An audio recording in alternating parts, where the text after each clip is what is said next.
Namaskar and welcome to our clinic, and thanks for choosing our substance use treatment program.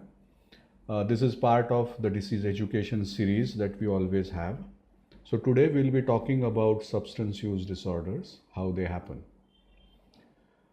There are four major substances that are abused in India. One is alcohol, the other is nicotine, the third is cannabis, and fourth is heroin. The alcohol molecule looks like a dog. You can see it here, appreciate it here, the red head and the white grayish legs and the black body. Like most of the dogs, the domesticated creature, they're very loving creatures and people, families enjoy their company. But some of those, maybe about 5%, they can get a little problematic. And when they get problematic, yes, they are a menace. They can cause diseases and they can cause death also. Similarly, in alcohol consumptions, there are certain patterns that we see. Or in all psychoactive substances, the basic need for human species to consume it is the seeking of pleasure after consumption of the substance. But in some of the substance, in some of the patients, it can cause menace. It can in fact run havoc. About 5 to 7% of people who consume alcohol on a regular basis are likely to experience that problem. In nicotine, in cannabis, in heroin, though the percentages change, but majority of these people also do not have a severe problem associated with it. And when this dog or this problem engulfs the brain in a particular way, it leads to insanity. It keeps people wondering what exactly went wrong when others are able to socially consume whatever psychoactive substance that they have been consuming. And when the dog bites, it really hurts. The telltale signs of this particular disorder are categorized into four basic categories: the impaired control category, the social impairment category, the risky drinking category, and the pharmacological category. In impaired control, what seems to happen is that gradually, over a period of months, days, years, whatever it is, the amount of consumption, the time spent in consumption, the regularity at which the substance starts entering your body starts increasing. The person understands it sometimes, tries his best to give up, but his attempts at giving up fall flat very soon. As if there is some kind of a preoccupation with procuring the drug, which comes up suddenly, apparently suddenly, and the person comes back to with wonder that why did he consume it after such a long effort at quitting. The second category is the social impairment. In social impairment, invariably, the person does not fulfill his obligations because of his preoccupation with procuring or consumption of the substance use. This obligation missing is directly attributed to the substances of consumption.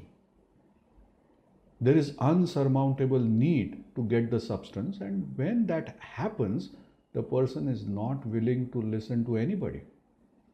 He could lie through his teeth, he could get aggressive, he could deny having substances. Sometimes he lands up taking risks, physical as well as psychological.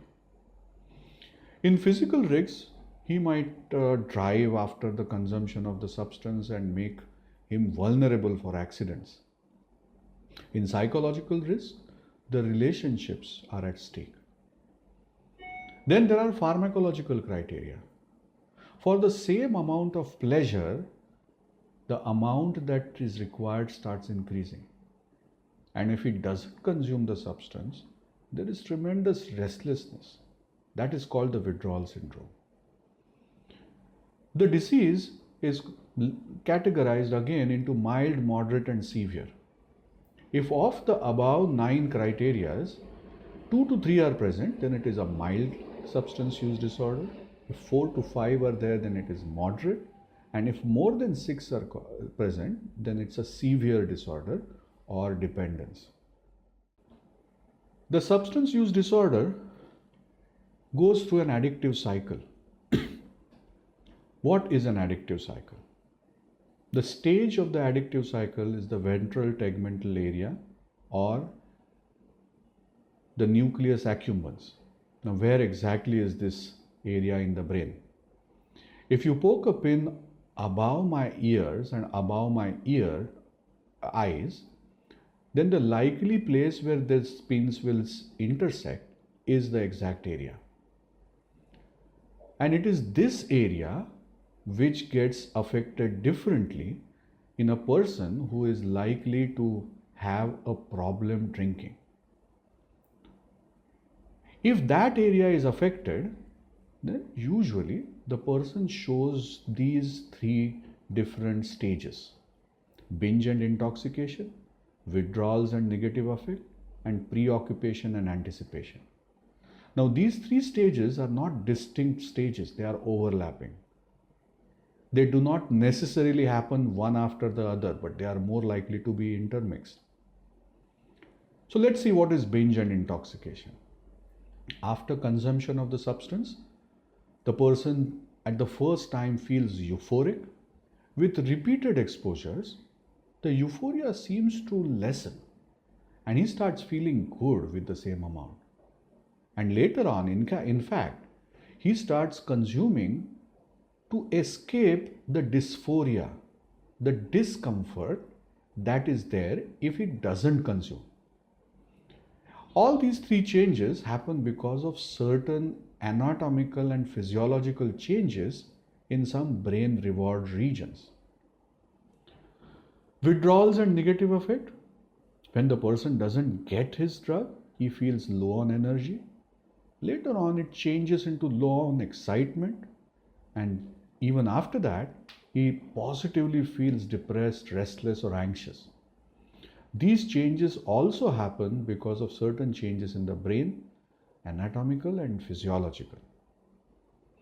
Preoccupation and anticipation goes through these 3 different stages. Initially, the person looks forward to an opportunity to consume a substance. Later on, he starts seeking those opportunities more frequently and actively. You can say that he starts desiring the substance. This desire very soon changes into an obsession, and now he starts planning and scheming to create the opportunity of the next substance. Again, all these changes happen because of certain changes in neuroanatomy and neurophysiology. These changes happen because of the direct effect of the psychoactive substance on the ventral tegmental area and the nucleus accumbens, and another area called the stress reward area. And when these 2 areas get affected, neuroanatomically and neurophysiologically, we call it neuroadaptation. What does neuroadaptation do? It changes the neuronal circuits, it changes the synaptic system, it changes the molecules that are created by the nerve cells. In fact, it changes the way the genes respond to the environmental stimuli. When these neuroadaptive changes happen, there is a gradual disruption of various systems which are required for the brain functioning, like the dopaminergic system, the glutamatergic system, the stress systems, the happiness systems. When these systems are mildly affected, the behavioral change is not seen much, and the person experiences that he has control over his consumption. He has voluntary consumption, but it doesn't go out of control. He is able to abstain.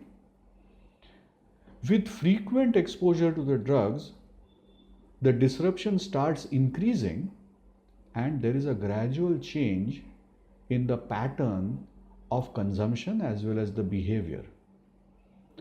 The consumption starts happening when the person does not intend it, and sometimes he has trouble stopping it. Gradually, he starts exposing himself to more of the psychoactive substance, and the deterioration of these systems increases, and then the person has frequent relapses because impulsive actions and compulsive consumption.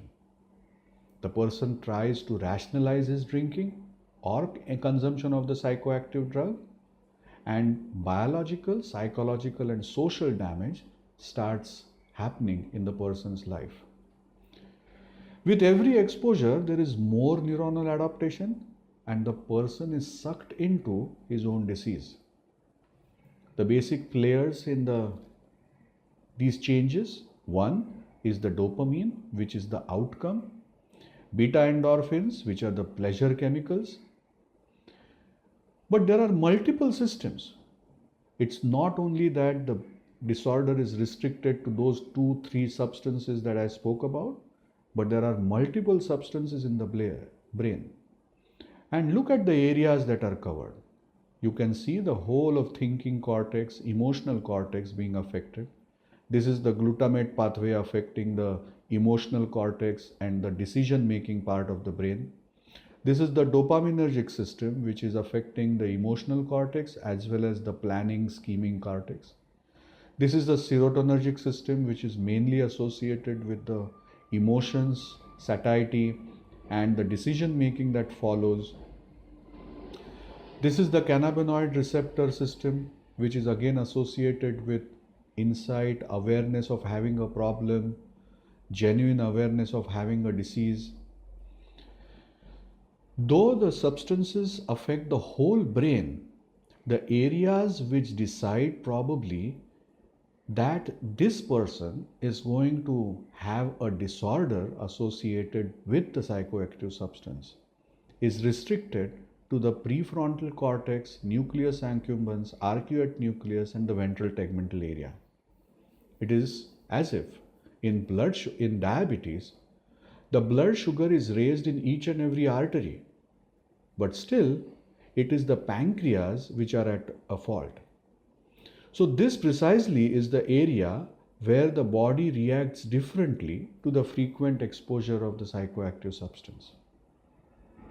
Now this is the synapse. On the upper side of the slide, you can see the presynaptic neuron. And at the lower side, it's the postsynaptic neuron. The gutter that you see, which is demarcated by white walls, is the synapse. Now in the brain, the nerves or the electrical wires are not entwined with each other, but they are spaced out. And the gap in between is called the synapse. The circular spheres that you see are called the vesicles, and the yellow dots inside are the neurotransmitters. When the presynaptic neuron is excited, the vesicles gradually move towards the synapse and then erupt and distribute the neurotransmitters into the synapse. The neurotransmitters gradually travel towards the postsynaptic neuron, and you can see those flagellated structures called receptors. The neurotransmitter comes and sits on the postsynaptic receptor, and that excites the postsynaptic neuron.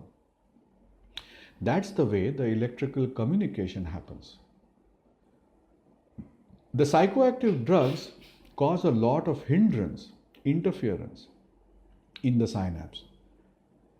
It's a chemical interference, and that's the reason why the neurotransmitters do not transmit the same signal that they have received in the presynaptic neuron. And that is the reason the postsynaptic neuron reacts differently in the brain. These changes cause the neuronal adaptation, and hence this leads to the substance use disorder syndrome.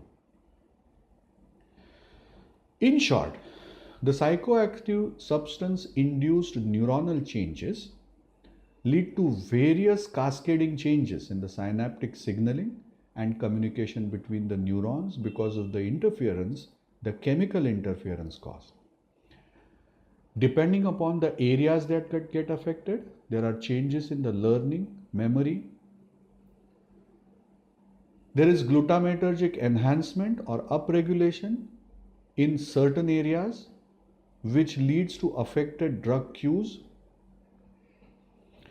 Changes in the way the receptors react to the psychoactive substance decides that there are some changes in the brain reward system, some changes in the regions of habits and routines, there are some changes in the regions of emotions and stress and desires, in the regions of memory, and in the regions of self-regulation and salience.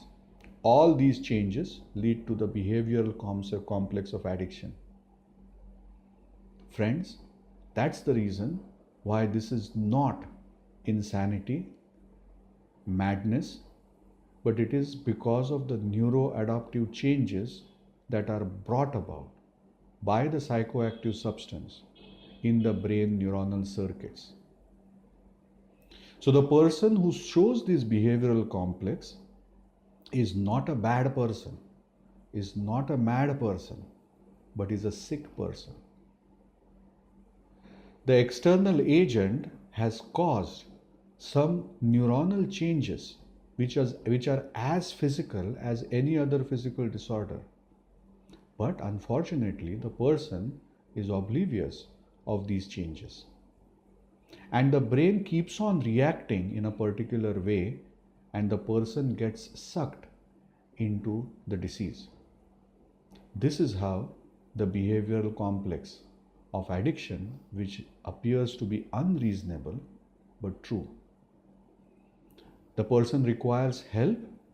If he gets help, depending upon the stage of the disease, the treatment can help.